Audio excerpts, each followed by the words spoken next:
Il s'agit des blouses roses. Les blouses roses s'adressent à toute personne hospitalisée, mais c'est vrai qu'elles s'adressent dans la réalité essentiellement aux personnes âgées et aux enfants malades. Il se trouve que, dans un premier temps, en tout cas, les blouses roses à Périgueux, donc qui ne sont pas encore créées, mais qui sont sur une très très bonne voie, je vous raconterai, ont peut-être un besoin plus grand pour le service de pédiatrie, où il n'y a pas d'activité majeure actuellement, alors qu'aujourd'hui, c'est vrai que pour les personnes âgées, il y a d'autres associations qui interviennent, pas dans le même but, mais qui sont bien présentes.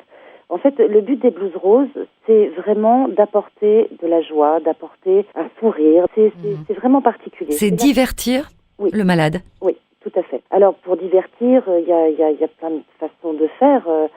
Ça peut être la lecture de contes ou d'histoires, ça peut être du bricolage, ça peut être des jeux de société, ça peut être des marionnettes. On peut imaginer beaucoup de choses. Dans un service de pédiatrie, en fait, on a des enfants de 0 à 18 ans. Donc, il faut pouvoir un petit peu aménager effectivement les activités qu'on leur propose en rapport avec leur âge. Vous avez déjà fait partie de cette association, parce que c'est une association qui ne date pas d'hier, qui date de 1944. Vous avez déjà fait partie de cette association dans les années 80. En fait, oui, c'est vrai, les blouses roses vont fêter leurs 70 ans.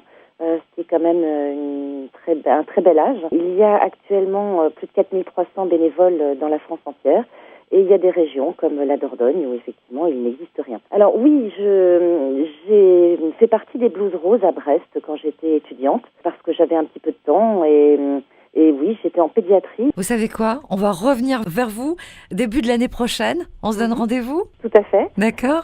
Juste une chose sur l'intervention des blouses roses. Le service de pédiatrie qui nous attend avec les bras ouverts à Périgueux apprécie, c'est que, bon, bien sûr, le matin, c'est plutôt réservé aux soins, donc c'est pas le meilleur moment pour des bénévoles d'intervenir.